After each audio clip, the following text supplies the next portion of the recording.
जब पीठ पीछे से हुए इस खौफनाक वार ने शरीर को छलनी किया। बाइबल के पन्नों में कई गहरे रहस्य दबे हैं, लेकिन क्या आप जानते हैं कि यीशु के सबसे करीबी शिष्यों में से एक का अंत एक ऐसा खौफनाक षड्यंत्र जिसने एक शांति दूत को खून से नहला दिया। आखिर संत थोमा के उस संदेश में ऐसा क्या था जिससे उस समय के ताकतवर लोग खौफ खाने लगे थे? क्या आप सोच सकते हैं कि एक निहत्थे इंसान पर भालों से कितनी बेरहमी से वार किया गया होगा? उन्होंने सच बोला और उस सच की कीमत उन्हें अपनी जान देकर चुकानी पड़ी। वो दिन जब आसमान भी कांप उठा था। विरोधी छुप कर आए क्योंकि सामने से वार करने की उनकी हिम्मत नहीं थी। थोमा एकांत में प्रार्थना कर रहे थे और तभी मौत ने पीछे से हमला किया। तड़प तड़प कर उनकी सांसें टूट रही थीं। दर्दनाक चीखें नहीं, बल्कि उस दर्द में भी उनके होठों पर क्षमा की प्रार्थना थी। क्या उनकी दर्दनाक मौत से उनका संदेश हमेशा के लिए दफन हो गया? एक नहीं, कई भालों ने उनके शरीर को छलनी कर दिया। पर क्यों? नहीं, ये अंत नहीं था। ये एक ऐसी शहादत थी जिसने आने वाले 2000 सालों का इतिहास बदल दिया। आखिर किसने रची थी ये खौफनाक साजिश? और क्या हुआ उन हत्यारों का उस रात के बाद? दिल थाम कर बैठिए, क्योंकि अब हम आपको दिखाने जा रहे हैं थोमा की शहादत का वो पूरा खौफनाक सच। एक ऐसा समय जब क्रूरता ही नियम था और अंधकार ही जीवन। तब यीशु का एक शिष्य एक अनजान धरती पर सच्चाई की रोशनी लेकर पहुंचा। थोमा, जिसे लोग संदेह करने वाला कहते थे, अब उसका विश्वास चट्टान से भी ज्यादा मजबूत था। उसने बिना डरे प्रेम और क्षमा का प्रचार शुरू किया। बीमारों को चंगाई मिली और टूटे हुए दिलों को आस। लेकिन सच की आवाज हमेशा कुछ लोगों को खटकती है। जो लोग सदियों से डर का व्यापार कर रहे थे, उन्हें थोमा का यह निडर संदेश अपनी सत्ता के लिए खतरा लगने लगा। भीड़ थोमा के पीछे चलने लगी थी।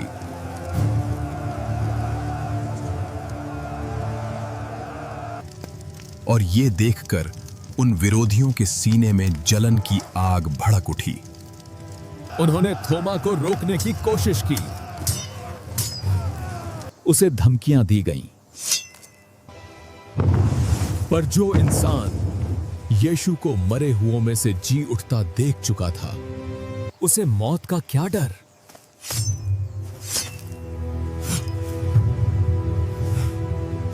थोमा के प्रचार की गूंज और तेज हो गई।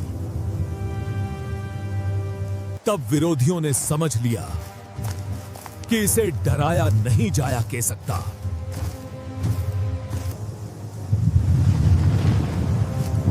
इसे हमेशा के लिए खामोश करना होगा।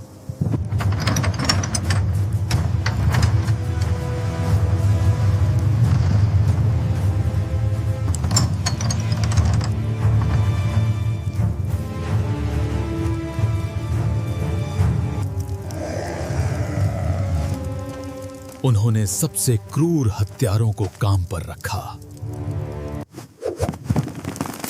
इस मेज पर एक पवित्र इंसान के खून का सौदा होने वाला था। सामने से लड़ने की हिम्मत किसी में नहीं थी, इसलिए एक कायराना षड्यंत्र रचा गया। और उधर थोमा इन सब से अनजान। हथियार तैयार किए जाने लगे। हवाओं ने भी शायद उन्हें रोकने की कोशिश की। ऐसे भाले जो एक बार में सीना चीर दें। परमेश्वर की प्रार्थना के लिए एक शांत पहाड़ी की ओर निकल पड़े। वो उनका रोज का नियम था और हत्यारे ये बात जानते थे। मौत उनके पीछे पीछे चल रही थी।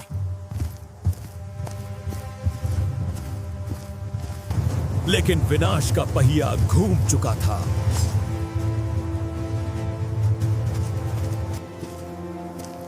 थोमा पहाड़ी की चोटी पर पहुंचे।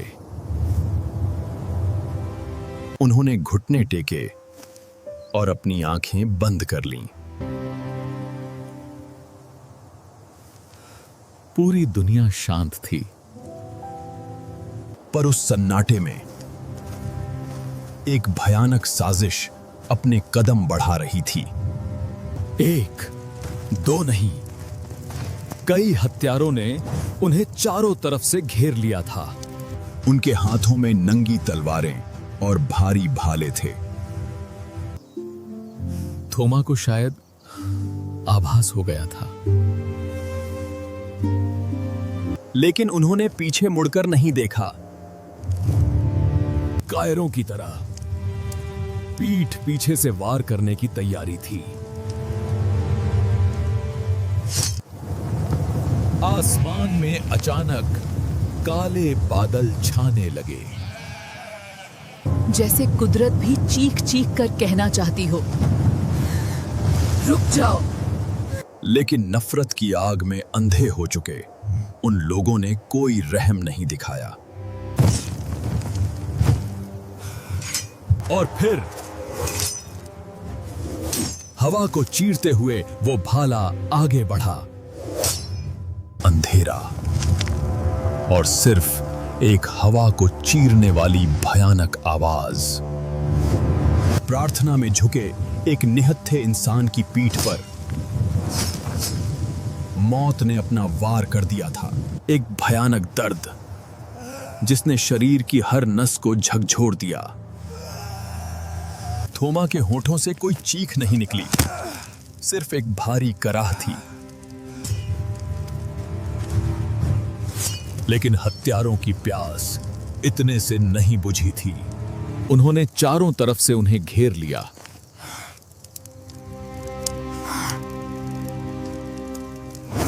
एक और भाला, फिर एक और। उस पवित्र शरीर को छलनी कर दिया गया। खून की बूंदें उस सूखी जमीन पर गिरने लगीं, जहां वे शांति का बीज बोने आए थे। थोमा दर्द से तड़पते हुए जमीन पर गिर पड़े। क्या ये उनके सफर का अंत था? हत्यारे हंसने लगे। उन्हें लगा उन्होंने सच को मार दिया। लेकिन तभी कुछ ऐसा हुआ जिसने उनकी रूह कंपा दी। थोमा की सांसें टूट रही थीं। शरीर लहूलुहान था। पर फिर भी उन्होंने हार नहीं मानी। अपने कांपते हुए हाथों के सहारे वो अपने घुटनों पर फिर से उठ बैठे। हत्यारे ये नजारा देखकर पीछे हट गए। ये कोई आम इंसान नहीं था, ये परमेश्वर का चुना हुआ दास था। उन्होंने अपनी आंखें आसमान की ओर उठाईं। उनके कातिल सामने खड़े थे। उनके हाथों में खून लगा था। कोई और होता तो श्राप देता, लेकिन थोमा ने क्या कहा? हे पिता, इन्हें क्षमा कर, क्योंकि ये नहीं जानते कि ये क्या कर रहे हैं।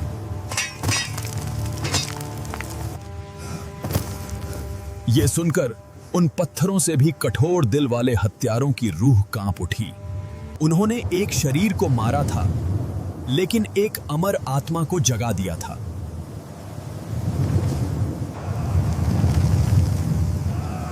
प्रकृति भी इस महान शहादत पर मौन नहीं रही। आसमान जोर से गरज उठा। हत्यारे घबरा गए, उन पर खौफ सवार हो गया। वे अपने हथियार वहीं छोड़कर अपनी जान बचाने के लिए भाग खड़े हुए। लेकिन जो पाप उन्होंने किया था वो उन्हें कभी चैन नहीं लेने देगा। पहाड़ी पर अब सिर्फ सन्नाटा था और थंडरस्टॉर्म की गूंज। उन्होंने अपनी आखिरी सांस ली।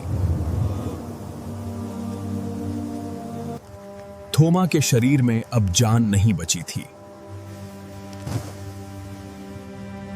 और अपनी आत्मा अपने यीशु के हाथों में सौंप दी। वो जिसने कभी यीशु के घावों को छूकर विश्वास किया था, आज खुद यीशु के लिए घाव खाकर शहीद हो गया। षड्यंत्रकारियों ने सोचा था कि कहानी खत्म हो गई। खून से सनी वह जमीन अब एक पवित्र तीर्थ बन चुकी थी। पर बेवकूफ ये नहीं जानते थे कि शहादत से सच्चाई मरती नहीं, बल्कि करोड़ों दिलों में जिंदा हो जाती है। रात भर वो पवित्र शरीर उस तूफानी पहाड़ी पर पड़ा रहा। सुबह की पहली किरण के साथ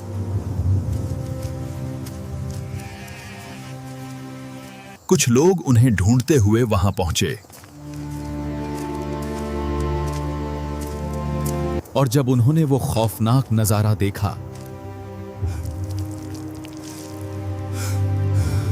तो वहां से एक नई क्रांति की शुरुआत हुई। लेकिन किसने उठाया उनके खून का बदला? क्या हुआ उन खौफनाक हत्यारों का?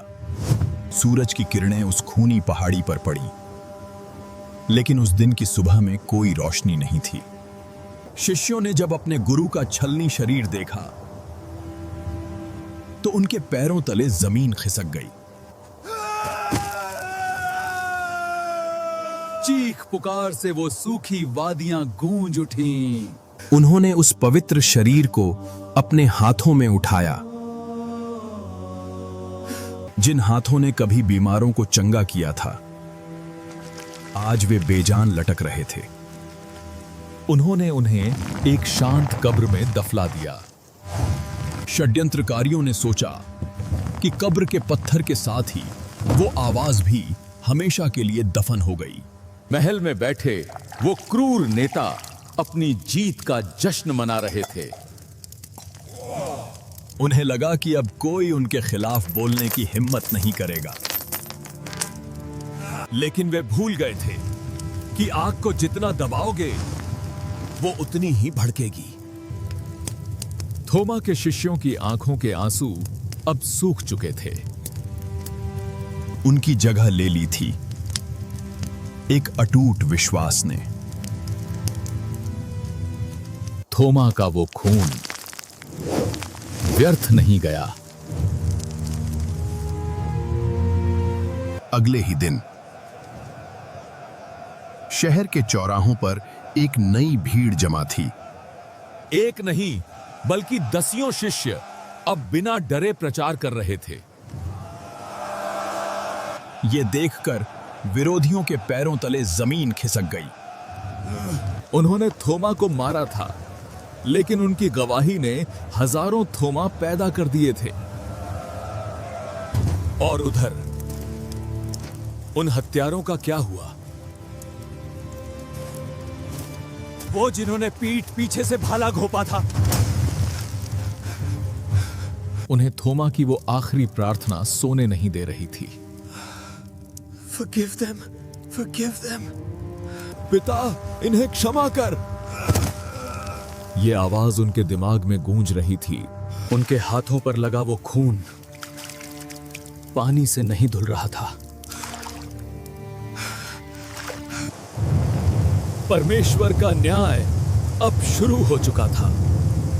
षड्यंत्रकारियों के खेमे में फूट पड़ गई। वे एक दूसरे पर इल्जाम लगाने लगे।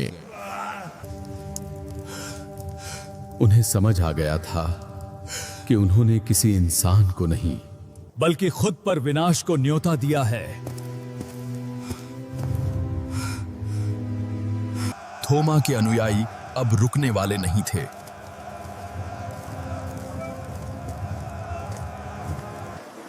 वे गांव-गांव, शहर-शहर फैल गए और हर जगह उन्होंने यही कहानी सुनाई, एक ऐसे प्यार की कहानी जो मौत से भी बड़ा है। विरोधियों ने सैनिकों को भेजा, गिरफ्तारियां हुईं, कोड़े मारे गए, लेकिन थोमा की शहादत ने उनके दिलों से मौत का खौफ ही निकाल दिया था।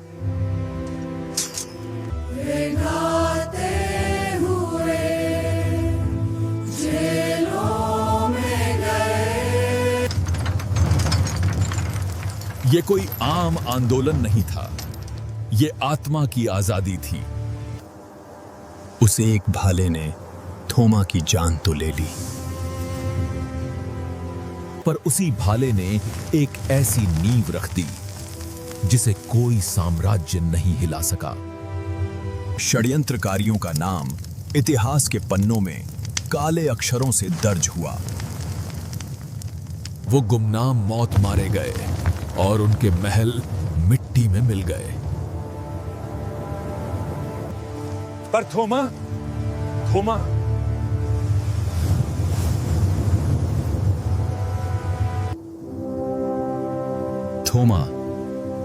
आज भी करोड़ों दिलों में जिंदा हैं।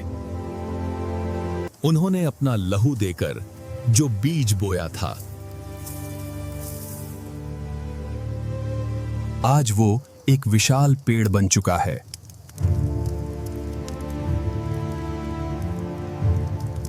लेकिन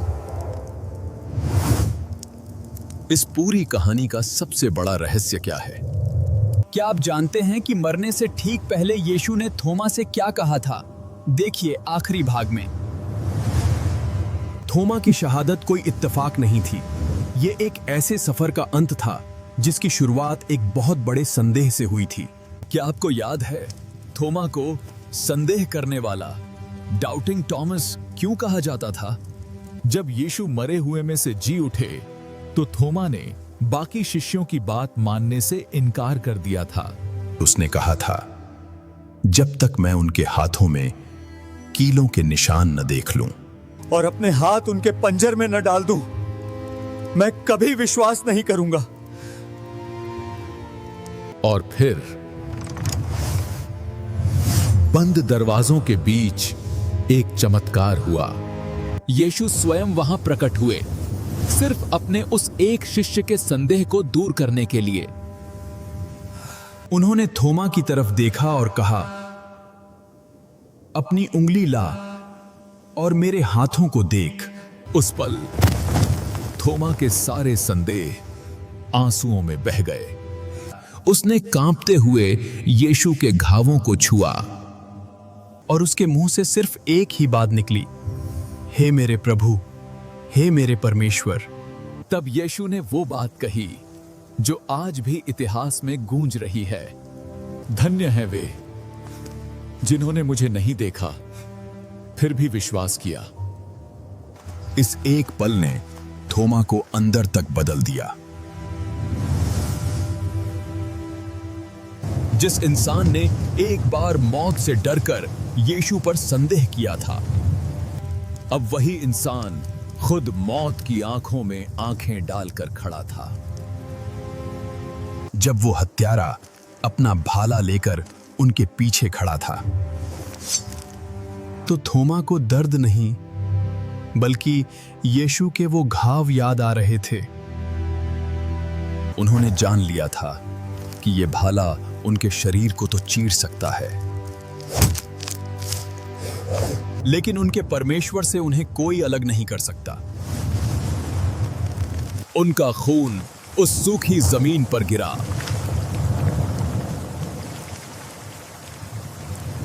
और वो खून इस पूरी धरती के लिए आशीष बन गया।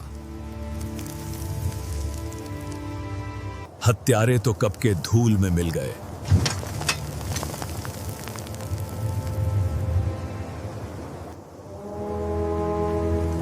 लेकिन जिस सच्चाई को वो मिटाना चाहते थे, वो सच्चाई आज भी लाखों करोड़ों दिलों में धड़क रही है।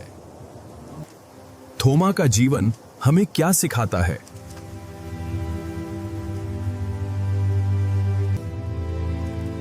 यही कि संदेह करना गलत नहीं है, लेकिन जब सच सामने आ जाए तो उस पर अपनी जान न्योछावर करने से भी पीछे नहीं हटना चाहिए। उन्होंने अपनी जान की परवाह नहीं की।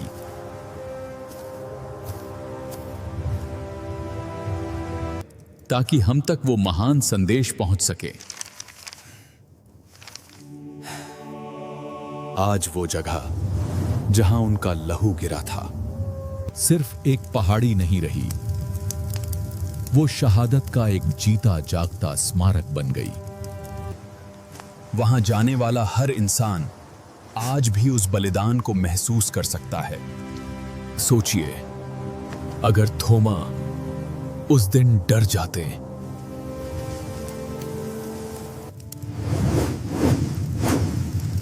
तो क्या वो रोशनी इतनी दूर तक फैल पाती? बिल्कुल नहीं। परमेश्वर ने उनकी गवाही को दुनिया के कोने कोने तक पहुंचाया। वो षड्यंत्रकारी हार गए।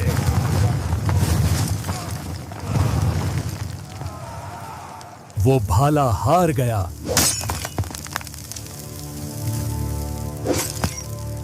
और जीत सिर्फ और सिर्फ प्रेम और विश्वास की हुई। संत थोमा की शहादत कोई कहानी नहीं है, ये एक जीत का गान है जो हमें पुकार पुकार कर कह रहा है, निडर बनो, क्योंकि सच्चाई कभी मरती नहीं। क्या आप में थोमा जैसा विश्वास है जो मौत के सामने भी खड़ा रह सके? अगर इस कहानी ने आपके दिल को छुआ है तो इसे हर उस इंसान तक पहुंचाएं जिसे विश्वास की जरूरत है, क्योंकि शहादत की कहानियां सिर्फ सुनी नहीं जाती, वो जी जाती हैं। हेलो दोस्तों, आप सभी को जय मसीह की। यीशु मसीह का एक ऐसा चेला जिसने खुद यीशु मसीह पर संदेह किया कि क्या सच में यीशु मसीह जिंदा हुए हैं कि नहीं, और इसी संदेह के चलते उसने एक शर्त रखी कि जब तक मैं यीशु मसीह को देख नहीं लेता तब तक मैं विश्वास नहीं करूंगा कि यीशु मसीह जी उठे हैं। जबकि बाकी के चेले कह रहे थे कि मैंने देखा है, मैंने देखा है। और इसी पर यीशु मसीह कहते हैं कि धन्य है वे जो बिना देखे मुझ पर विश्वास करते हैं। ऐसा नहीं है कि थोमा का संदेह करना गलत था। वचन ये कहता है संदेह है उसे दूर करो, उस पे मनन मत करो, और जो परेशानियां हैं, जो दिक्कतें हैं, जो समझ नहीं आते हैं, परमेश्वर से पूछो, वो बताएंगे। लेकिन आज हम क्या करते हैं, हम परमेश्वर के पास जाते नहीं है। थोमा का यहाँ पर एक ऐसा स्वभाव हमें देखने को मिलता है कि उसका जो संदेह होता है वो बोलता है कि नहीं, मेरे संदेह है, दूर होना ही चाहिए, और यीशु मसीह उसे दूर करते हैं। आज के टाइम पे हमारे पास बहुत सारे संदेह हैं, हमारे पास बहुत सारे क्वेश्चंस हैं। हम प्रभु यीशु मसीह की उपस्थिति, अनुपस्थिति और परमेश्वर के ऊपर, पवित्र आत्मा के ऊपर हमारे जो क्वेश्चंस होते हैं, हमें उसे क्लियर करने की जरूरत है। कि प्रभु यीशु मसीह वचन में कहते हैं कि बच्चों को मेरे पास आने दो, उन्हें न रोको। और हम जानते हैं कि बच्चों का एक अच्छा स्वभाव, एक बहुत बड़ा स्वभाव ये होता है कि वो हर चीज को देखते तो बोलते ये क्या है, ये क्या है, इसका मतलब क्या होता है, इसे क्या कहते हैं, ये कौन सा जानवर है, ये क्या है, तो वो पूछते रहते हैं। तो हम भी एक बच्चे की तरह है यीशु मसीह के लिए।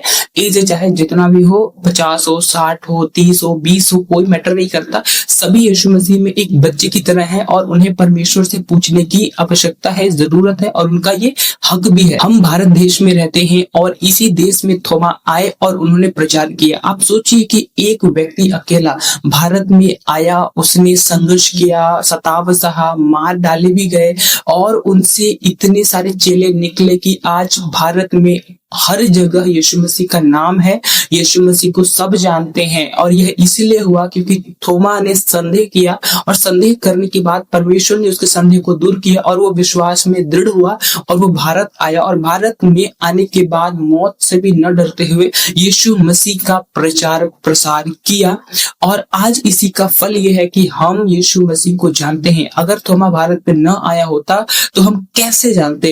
प्रभु यीशु मसीह अपने कार्य को किसी न किसी तरीके से जरूर करते, लेकिन उन्होंने थोमा के जरिए ये चीज कराया है। तो हमें थोमा का आदर करना है और परमपिता परमेश्वर को महिमा देनी है। आज की इस वीडियो में आपने देखा कि कैसे थोमा भारत आए, उनके लिए षड्यंत्र रचे गए। मैं आपको बता दूं कि ये पूर्णतः बाइबल में नहीं लिखा है, लेकिन आप इसे झूठ भी ना समझे, आप इसको एज इंस्पिरेशन ले सकते हैं इस पूरी वीडियो में बताई गई बातों को, क्योंकि हुआ कुछ ऐसा ही होगा। बट मैं ये नहीं कहता कि यही हुआ है, क्योंकि बाइबल में क्लियरली एक इंसिडेंट्स नहीं लिखे हैं। लेकिन अंत की बात यह है कि हमें वचन पर विश्वास रखना है। मैं ये कहता हूँ कि आप थोमा को आदर दीजिए, प्रभु यीशु मसीह पर विश्वास करिए, क्योंकि उन्हीं के द्वारा ये चीजें हुई हैं। थोमा की मृत्यु कैसे हुई, कैसे नहीं हुई, षड्यंत्रकारी कौन थे, किसने किया, हमें इससे मतलब नहीं है। हमें इससे मतलब है कि थोमा इस भारत में आए, उन्होंने प्रचार प्रसार किया और इसके कारण हम जानते हैं कि यीशु मसीह एक परमेश्वर है और वो एक ही परमेश्वर है, उनके सिवा और कोई परमेश्वर है ही नहीं। इस वीडियो के माध्यम से मैं आपको ये संदेश देना चाहता हूँ कि अधिक से अधिक बाइबल पढ़िए, अधिक से अधिक प्रार्थना करिए, अधिक से अधिक आराधना करिए, क्योंकि जब आप वचन पढ़ेंगे तो परमेश्वर आपसे बात करेगा। जब आप प्रार्थना करेंगे तब आप परमेश्वर से बातें करेंगे और सारी बातें जो परमेश्वर करते हैं उसके लिए स्तुति के गीत और धन्यवाद के गीत हम अर्पित करते हैं कि परमेश्वर ने हमें संभाल कर, बचाकर और हर तरीके से परिपूर्ण रखा है। इसके लिए हम उन्हें धन्यवाद करते हैं गीतों के माध्यम से। तो प्रार्थना करिए, परमेश्वर से बात करिए, वचन पढ़िए, परमेश्वर आपसे बात करेगा।